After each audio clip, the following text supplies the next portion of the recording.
Sectional doors are also another popular opening that we can find in most sheds, especially in domestic ones.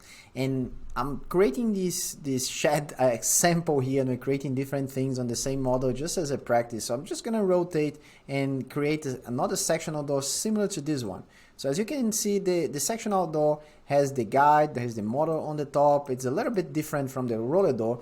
Some companies call it Panelift, and depending on the company settings you might have, you can already be using here some specific options for your Panelift or sectional door, or you can have the freedom, as I have here on my user interface, to just put any weight for height. So this is going to depend on what manufacturers you're using, if you're tying that design to those specific manufacturers, or if you just want to leave it free for your customer or your sales team to design here.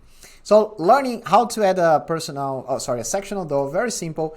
Add things on walls, sectional doors, and then once again just click on it. Shedmate is very intuitive in that way, and here you can change the bay offset.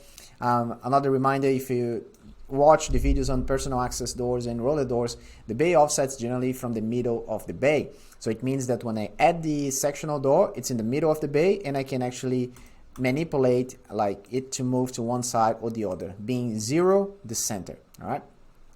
We can change the width of it, we can change the height of it, we can remove the motor. You can see it's going to be added or removed from inside. So let me go inside the shed here to have a better understanding of it. So I can just add the motor or remove the motor.